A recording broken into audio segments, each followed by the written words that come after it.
Boa tarde, tudo bem? Meu nome é José Girão Machado Neto, sou aluno de pós-doutorado da Integralize e hoje daremos início à nossa terceira videoaula. O roteiro de hoje será como organizar o conteúdo e tópicos para uma dissertação. Objetivos da aula: compreender a estrutura básica de uma dissertação, aprender a organizar ideias de forma lógica, construir um roteiro eficiente para uma escrita. Definição de dissertação. Os trabalhos científicos resultantes de pesquisas seguem a determinação da NBR 147/24 da Associação Brasileira de Normas Técnicas ABNT. Dissertação é a exposição de um estudo científico com tema delimitado que visa a análise de informações e interpretações, evidenciando o conhecimento de literatura sobre o assunto, bem como a capacidade de sistematização do estudante. É construído sob a orientação de um professor doutor. Esse trabalho visa a conclusão de curso para obtenção de título de mestre. Sugere, no mínimo, de 80 laudas e no máximo 150 laudas para uma dissertação. A estrutura da dissertação.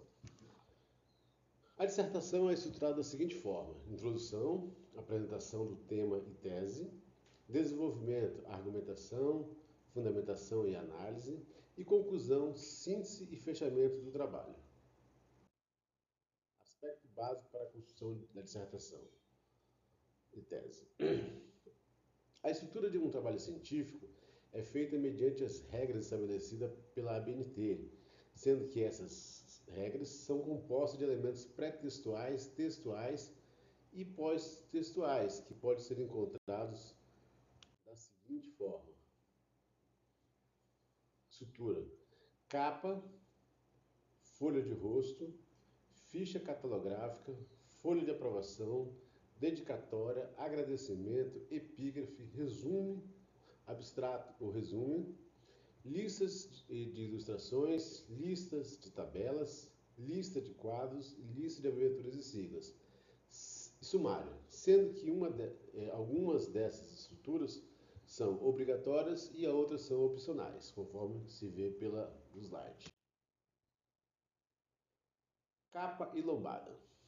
A capa é a proteção externa do trabalho, sobre o qual se imprime as informações indispensáveis à sua identificação. Ela é composta por ABNT 2001. Nome da instituição, nome do autor, títulos, subtítulos, se houver, deve ser precedido de 2 pontos, evidenciada a sua subordinação ao título. Local, cidade da instituição onde deve ser apresentado, ano de depósito. A lombada deve ser composta por nome do autor, título, se o título for muito extenso, escrevo até onde der e utilizo referência para suprimir o restante. Subtítulo, se houver, grau pretendido, se dissertação ou doutorado, editor e o ano de depósito. Folha de rosto. Folha de rosto é a folha que contém os elementos essenciais da identificação do trabalho. Os elementos da folha de rosto são obrigatórios e devem ser apresentados na seguinte ordem: nome do autor, título, subtítulo, tipo do trabalho, objetivo, aprovação ou grau pretendido, nome do programa de pós-graduação, nome da instituição em que o trabalho é submetido, nome do orientador, local da instituição onde o trabalho é apresentado e o ano de depósito, ou seja, o ano da entrega do trabalho. A ficha catalográfica. Ficha catalográfica é a descrição física e temática de uma publicação de acordo com as normas internacionais AACR. Tem como objetivo facilitar a identificação da obra e sua indexação em bancos de dados. No Brasil, a Lei Federal 10.753/03 obriga a existência de fichas catalográficas em todas as publicações. Se o estudante sentir dificuldade para montar esse bloco de informações, ele pode se inspirar em modelos prontos ou contar com a ajuda de um bibliotecário. Deve ser inserido no verso da folha de rosto, na parte inferior da página e centralizado. Pode ser elaborada por um bibliotecário através das informações fornecidas pelo autor do trabalho. A busca do acervo pode ser feita por autor, título, séries e assunto. A descrição bibliográfica também é feita, faz parte da ficha. O título do trabalho. Coloque o título bem como subtítulo separado por 2 pontos. Tipo de trabalho, dissertação, nome do orientador, nome completo do professor responsável pela orientação, ano que o trabalho foi defendido, número de folhas, total de folhas, assuntos, palavras-chave relacionadas ao conteúdo. A folha de aprovação. A folha de aprovação é a que contém os elementos essenciais da aprovação do trabalho. A folha de aprovação é constituída por nome do autor, título e subtítulo, tipo do trabalho, nome da instituição a que é submetido o trabalho, grau pretendido, mestre ou doutor, data da aprovação, nome, titulação e assinatura dos componentes da banca examinadora e instituições que pertencem, a data da aprovação e assinatura dos membros, componentes da banca examinadora, devendo ser colocada após a aprovação do trabalho. Para mestre são 3 assinaturas examinadoras, para doutorado são 4. Dedicatória e agradecimento. Dedicatória, agradecimento e epígrafe. São elementos opcionais. A dedicatória deve ser inserida após a folha de aprovação. Tem texto em que o autor presta homenagem ou dedica o seu trabalho. Agradecimentos deve ser inserida após a dedicatória. Texto em que o autor faz agradecimentos dirigidos àqueles que contribuíram de maneira relevante à elaboração do trabalho. O título deve estar centralizado e negritado no texto. Os agradecimentos devem ser registrados em somente uma página. Epígrafe. Elemento opcional, elaborado conforme a BNT, deve ser inserido após os agradecimentos. Deve o autor apresentar uma citação seguida com o nome do autor, autoria, relacionado ao assunto do trabalho.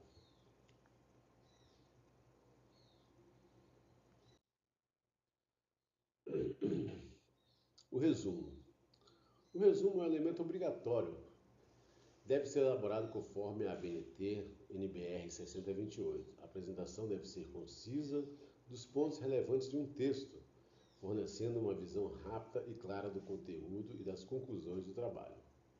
O resumo deve ser estruturado, redigido em um único parágrafo, porém ressaltando o objetivo, os métodos, os resultados e as conclusões. Deve ser preciso de referências do documento, ser composta de uma sequência de frases concisas, afirmativas, não de enumeração de tópicos. A primeira frase deve ser significativa, explicando o tema principal do documento. A seguir, deve-se indicar a informação sobre a categoria do tratamento. O verbo deverá estar na voz ativa e na terceira pessoa do singular. As palavras-chave devem figurar logo abaixo do resumo, antecedidas da expressão palavra-chave separada entre si por 2 pontos e finalizada também por ponto. As palavras-chave são aquelas de maior relevância que representam a dissertação ou tese. O resumo é um título sem identificativo numérico, ou seja, não possui identificação numérica como outras seções. Portanto, o título deve estar centralizado e negritado no texto. O mesmo procedimento deverá ser feito com o abstract em inglês e o resumo em espanhol.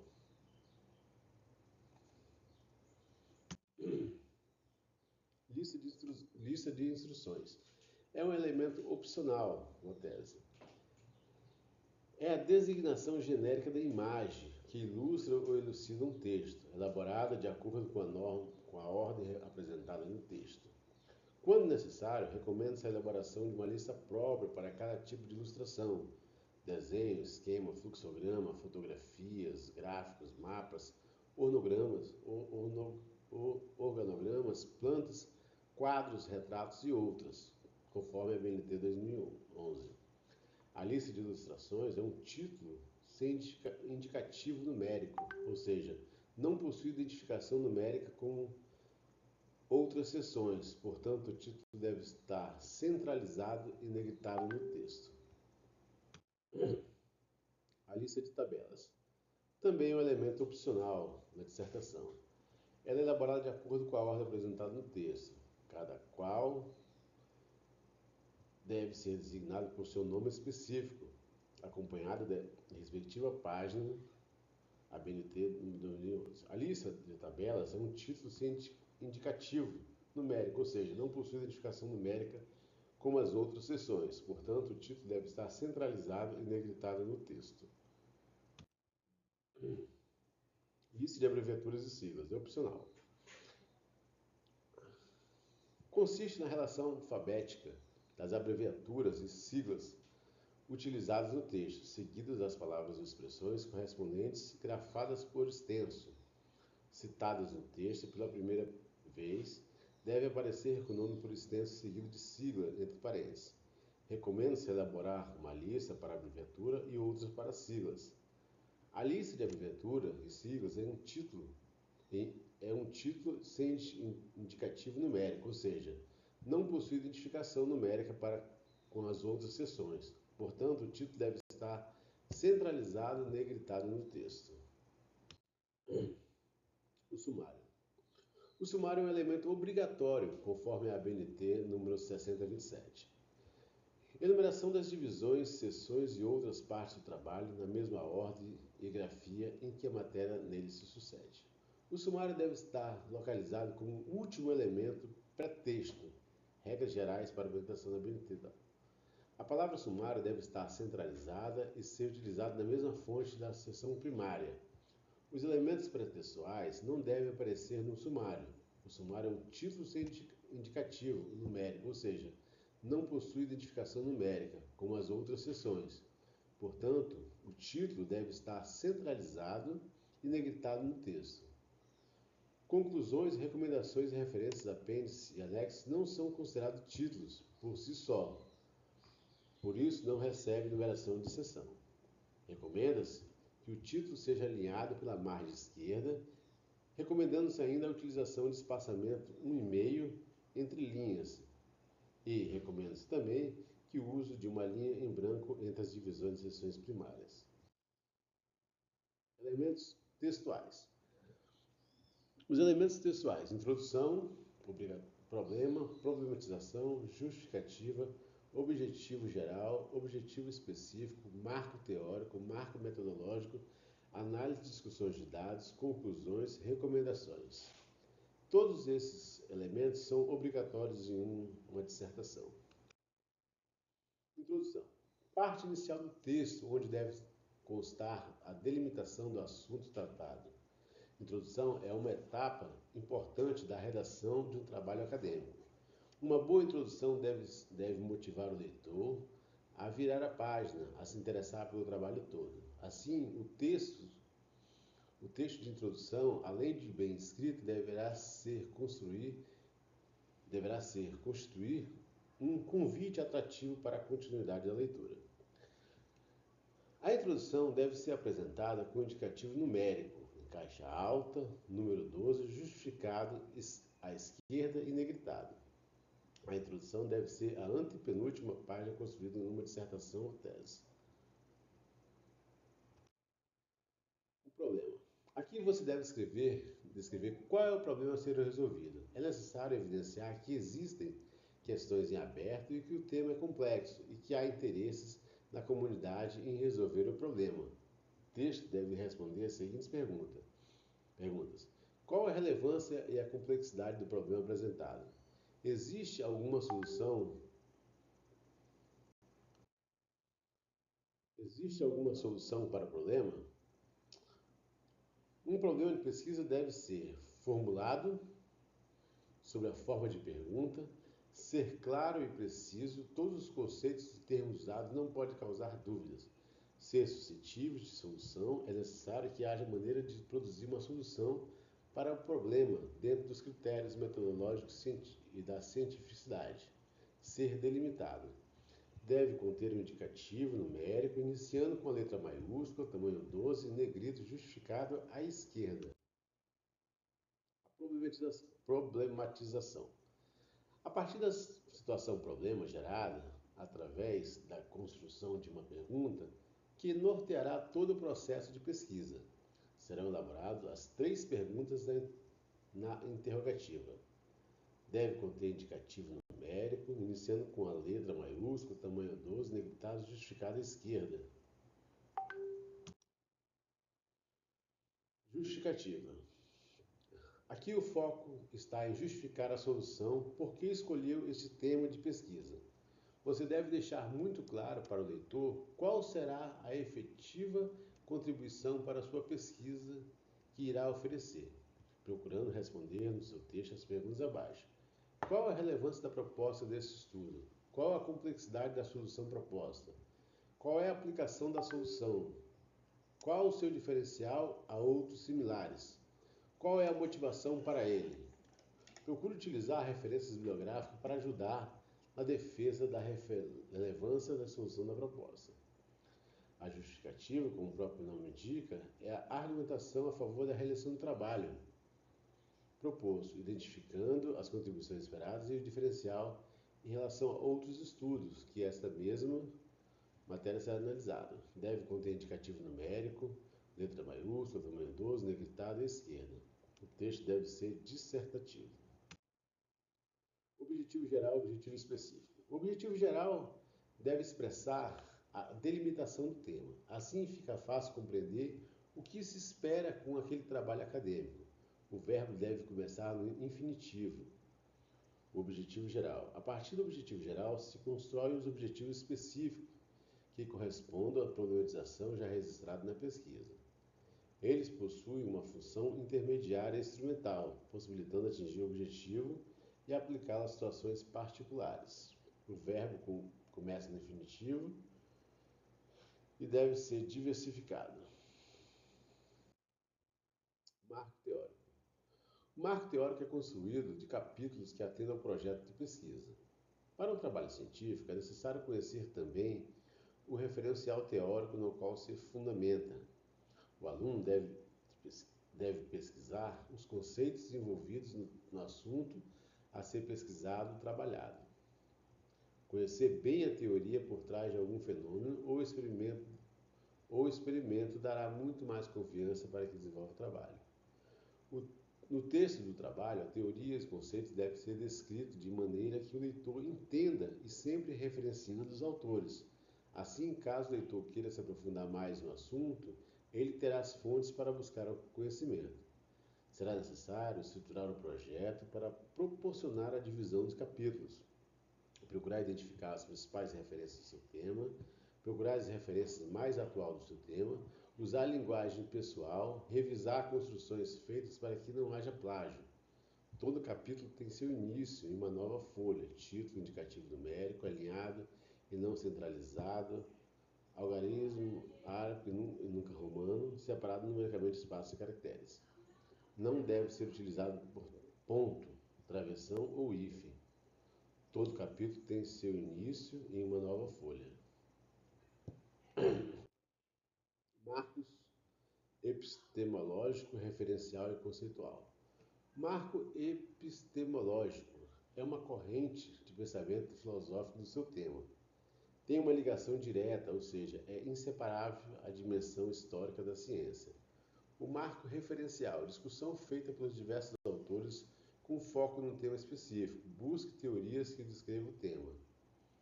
Marco conceitual, conceito ou simbologia, as ideias principais que se relacionam e fundamento em autores. Marco metodológico. Neste item são apresentados os procedimentos metodológicos utilizados na pesquisa de campo para atender os que se propõem no projeto. Deve conter elemento de pesquisa, metodologia e método, período de pesquisa, objeto de estudo, estratégia metodológica, população, universo, amostra e amostragem, natureza de pesquisa, a pesquisa quanto ao problema, a pesquisa quanto aos objetivos, a pesquisa quanto aos procedimentos técnicos, hipóteses ou variáveis, técnica, plano de tabulação e análise. O marco metodológico é um título como indicativo numérico, com sua indicação numérica com outras seções. Deve estar alinhado à esquerda em caixa alta. Os subitens se apresentam como indicativo numérico, identificação numérica com as outras seções alinhada à esquerda, título em caixa alta e em negrito. análise e discussão dos dados. Nesse item, você irá retomar de forma simplificada as informações usadas para nortear a pesquisa. Cada questionamento proposto no apêndice da pesquisa deve seguir de sua resposta, por meio de alguma representação gráfica. Pode ser por gráfico de barra, pizza, cartesiano, dependendo do estilo e procedimento adotado na pesquisa. Depois de apresentar os dados de forma sistêmica, é necessário apresentar uma interpretação de dados, ou seja, após cada gráfico ou cada quadro, começar a tomar um tom interpretativo e discursivo. Se faz necessário também trazer autores no marco teórico ou outros na interpretação de dados escolhidos para validar os resultados. A análise e discussão de dados é um título como indicativo numérico, ou seja, possui identificação numérica, e em outras seções, portanto, o título deve estar alinhado à esquerda em caixa alta e em negrito. Conclusão. A conclusão é o fechamento do que você propôs no projeto de pesquisa e desenvolveu ao longo do conteúdo e pesquisa de campo. Concluir um texto não é repetir tudo que foi dito com outras palavras em uma frase curta. Uma conclusão em uma dissertação desempenha um papel imperativo. Não compete aqui fazer uso de autores, nem citações, nem apresentar índice de porcentagem. Conclusão é um título sem indicativo numérico, ou seja, não possui identidade numérica como em outras seções. O título deve ser justificado à esquerda, em caixa alta e em negrito. As recomendações. Nas recomendações, são apresentadas possíveis soluções para os problemas expostos no projeto de pesquisa, buscando prováveis resultados. As mesmas devem ser registradas em tópicos de forma objetiva, concisa e possíveis de serem colocadas em prática. Recomendações é um título sem indicativo numérico, ou seja, não possui identificação numérica como outras seções, portanto, deve estar justificado à esquerda, título em caixa alta e negrito. Elementos pré-textuais. Disposição dos elementos pré-textuais. Referências, obrigatório, apêndice opcional e anexo opcional. Referências. Todo documento citado no texto deve obrigatoriamente constar na lista de referências. Deve ser precedido de palavras referências, elaborado conforme a BNT NBR 6023. Conjunto padronizado de elementos descritivos retirados de um documento que permite sua identificação individual. As referências bibliográficas são colocadas depois da conclusão e apresentam relações de documentos consultados para a elaboração do trabalho científico. São listados, em ordem alfabética, as obras citadas no corpo do texto com o respectivo ano de referência. As referências devem ser elaboradas com espaços simples, alinhadas à margem esquerda do texto, separada entre si por uma linha em branco de espaço simples. Sugere-se que o uso de recursos tipográfico negrito para destacar o elemento título em todas as referências. O mesmo não se aplica às obras sem identificação de autoria, ou seja, ou de responsabilidade, cujos elementos de entrada é o próprio título, já destacado pelo uso de letra maiúscula na primeira palavra. Para as referências do artigo, o elemento de destaque é o nome da revista ou jornal em que o artigo foi publicado. O título e subtítulo, se existir não deve ser destacado, deve ser reproduzido tal como figura no documento, separado por 2 pontos. Recomenda-se padronizar as referências no que diz respeito aos pronomes e nome de autores. Se a opção for por abreviar o nome do autor, na primeira referência o mesmo deve ocorrer em todas as referências subsequentes. Do contrário, escrevê-las sempre por extenso. Referência é um título sem indicativo numérico, ou seja, não possui identificação numérica como as outras seções. Portanto, o título deve ser alinhado à esquerda, título em caixa alta e negrito. O apêndice. O apêndice é um elemento opcional. Ela é elaborada pelo autor do trabalho para complementar sua argumentação. deve ser precedido de palavra apêndice, identificado com letra maiúscula, consecutivas, travessão e pelo respectivo título, escrito em letras maiúsculas, centralizado em negrita. Utilize-se letras maiúsculas dobradas na identificação do apêndice, quando esgotadas as letras do alfabeto. Os apêndices podem ser utilizados para a apresentação dos questionários, roteiros de entrevistas, etc. Deve ser citado durante a descrição do trabalho, descrito com inicial maiúscula, seguida pela respectiva letra de identificação. Apêndice A. A paginação do apêndice deve ser contínua ao do texto. O apêndice é um título sem indicativo numérico, ou seja, não possui identificação numérica com as outras seções. Portanto, o título deve estar centralizado e negritado no texto. Lembre-se que o título dos anexos utilizados no trabalho deve constar no sumário. Os anexos. O anexo é um elemento opcional, destinado à inclusão de materiais não elaborados pelo autor do texto, como cópias de artigos, manuais, folders, balancetes, etc., visando dar suporte à argumentação e fundamentação e ilustração e/ou comprovação. Deve ser citado durante a descrição do trabalho, escrito com uma inicial maiúscula, seguida pela respectiva letra de identificação, anexo A. Deve ser precedido de palavra anexo, identificada por letra maiúscula, consecutiva, travessão e pelo respectivo título, escrito em letra maiúscula, centralizado e negritado. Utilize-se letras maiúsculas dobradas na identificação dos anexos. Quando esgotadas as letras do alfabeto, utilize as letras maiúsculas dobradas na identificação dos anexos quando esgotada a letra do alfabeto. A paginação do anexo deve ser contínua ao do texto. O anexo é um título sem indicativo numérico, ou seja, não possui identificação numérica como as outras seções, portanto, o título deve estar centralizado e negritado no texto. Lembre-se que os títulos do anexo utilizados no trabalho devem constar no sumário. Exercício prático. Dito tudo isso sobre uma dissertação, agora passamos a fazer uma dissertação.